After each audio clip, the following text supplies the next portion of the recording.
The artist I chose to inspire my 3 paintings is Audrey Kawasaki, who is a delightful lowbrow pop surrealist. Lowbrow, the movement, has been assigned a circa of 1994, as that is the year that lowbrow artist extraordinaire Robert Williams founded Juxtapox magazine. William claims copyright on the word lowbrow. As both pioneer and the current grandee of the movement, he is certainly entitled. This new and exciting movement claims its origins in 1960s hot rod culture, underground comics, and rock music. It's been created from the marriage between surrealism and pop, an art that defines its own new genre but has not yet received a single unified name. Shelley Isaac says, lowbrow art is slowly gaining momentum and doesn't necessarily care if the art world recognizes it. What matters to lowbrow is that most of us average people do recognize it. You might find this relatively new art being called pop surrealism, lowbrow, no-brow, cartoonism, mass surrealism, or acid pop. However, they are all stylistically the same. Painter and illustrator Kawasaki is known for her ethereal oil-on-wood paintings of women and girls that look more like watercolor than oil. With graceful curves and haunting porcelain doll faces, her figures are simultaneously vulnerable and seductive. I was first introduced to Kawasaki's work a few years ago when I was flicking through a magazine my friend had given me. Her images jumped out of the page at me, and I've been mesmerized ever since. Along with her work, there was an interview, and her words seemed to play an even greater role in my admiration for her.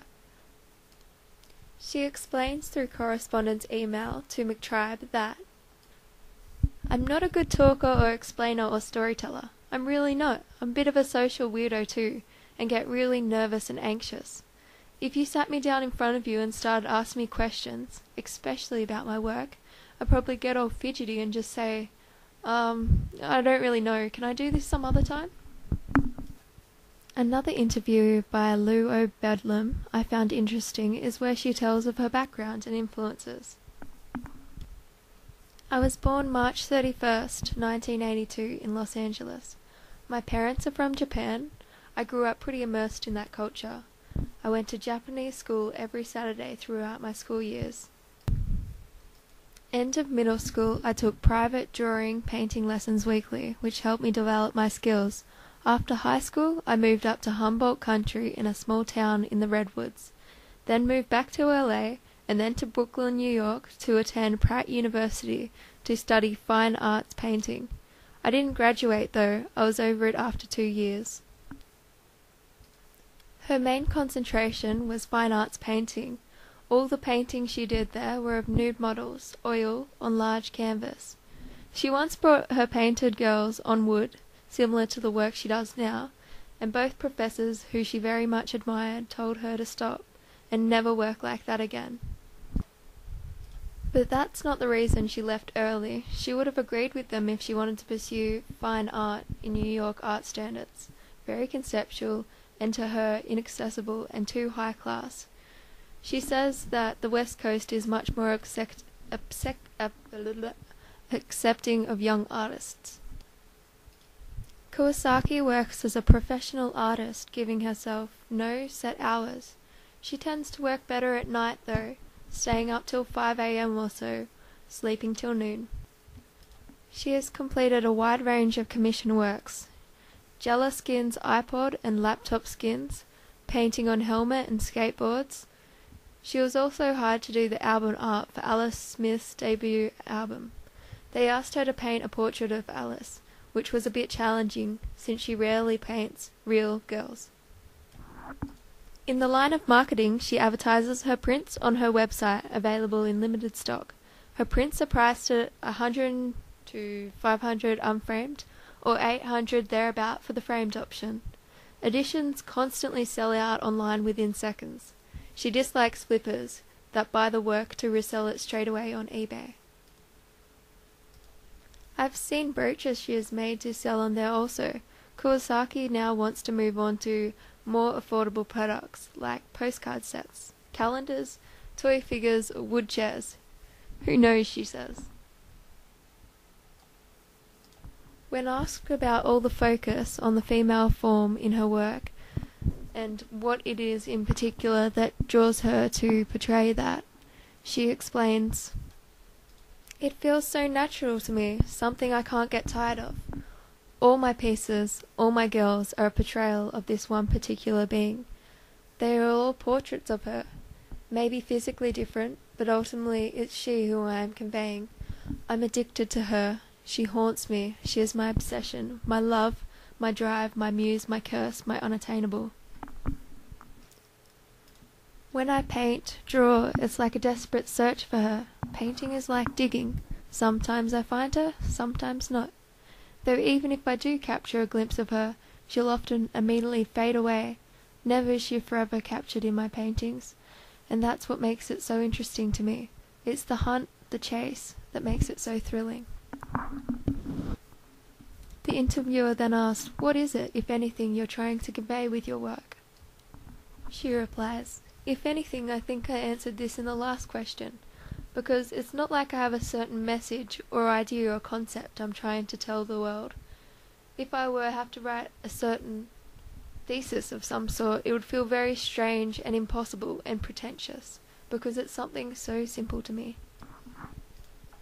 Kawasaki's old-school big influences are Alphonse Mucha, Egon Schiele, Gustav Klimt, John Singer Sargent, and an artist she's really into now is the master of skill and concept and composition, James Jean. The themes in Audrey Kawasaki's work are contradictions within themselves. Her work is both innocent and erotic. Each subject is attractive yet disturbing. Audrey's precise technical style is one influenced by both manga comics and the art nouveau. Audrey exclaims, "I learnt from Japanese manga comics, actually. That's where it began. I wanted to be a manga artist.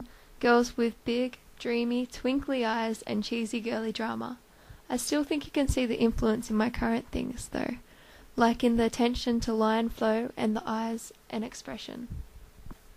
Her boyfriend Brian Coe held great influence on her more recent works. Kawasaki tells via email, "Brian has been a huge influence and inspiration to me, not only in the topic of art, but in general. He lets me see things in a different light. He's given me a new appreciation from the calm and serene. My brain tends to be a hectic place, but he brings order and clarity, and I'm sure that transcends into my work as well." Lou Bedlam asks, "These days, what is your process for creating a piece?" Kawasaki says, "Today, in preparation for a new project I'll be working on, I bought large wood panels, about 4 foot tall. It's going to be a panel of 4, one for each girl, sisters, life size. I've never worked with this big on wood, so it should be fun. Anyways, it's plywood, and the patterns and the grain didn't look very smooth and pretty when purchased. But I took them home and cut the edges round and sanded the surface down real hard with my electric circular sanding tool, which I love and adore, and voila! They look absolutely silky beautiful now. I must say this is one of my favourite parts in the process, sanding the wood down so fine, so smooth. I love running my fingers down the surface. So then I need to plan what to draw. I draw directly on with pencil.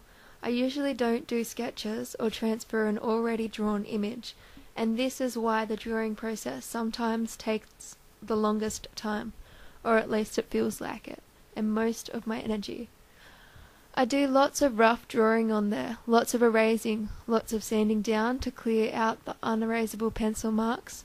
Sometimes this takes all day or 2 or 3.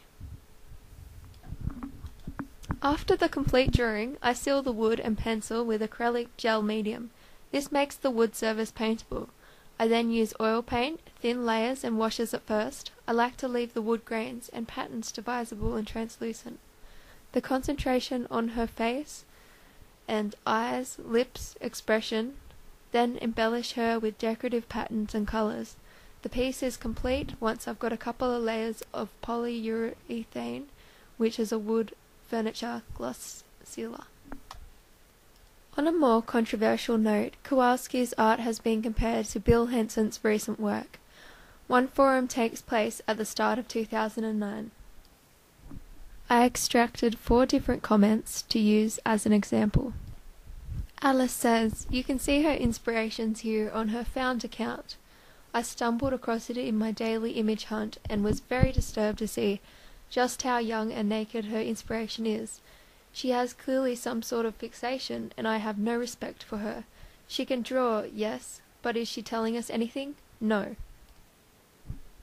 Lucy says, "I can't say I find it appealing. The characters seem to have a childlike quality. Can you compare it to Bill Henson? I think you can on one level, as these are not photographs. Is it art?" Lulu says, "Audrey was pretty young when she started drawing in that style. In interviews she said it came about in 2001 to 2002, when she was in art school. So she would have been only about 20 at that point, and you can definitely see her portrayal of girls has changed over the years." On her website, as it is all in chronological order, to me it looks like she led us into a personal sexual experimental phase, and now her works have matured, maybe as her life has become more settled. Her recent Juxtapox interview said she was living with her boyfriend now. Another thing to consider is that Asian people don't age the same rate as Caucasians. I hope that doesn't come across as racist, but how often can you tell the true age of an Asian woman? If that's what she's mostly been surrounded by her whole life, then why would she make her woman look old, just to not be accused of being a pedophile? Finally, Emily says, "I don't think she's intentionally trying to portray underage children. Kawasaki's style draws heavily from Japanese manga. The childlike features which you cite are simply a part of that style. Large head and eyes, heart-shaped faces, etc., all considered beautiful in that particular medium." Audrey Kawasaki's precise line work and sharp imagery brings an unexpected warmth to enigmatic subject matter with an air of melancholy. These are the qualities I'd like to try and portray in my paintings, as I've often described myself as morbidly pleasant.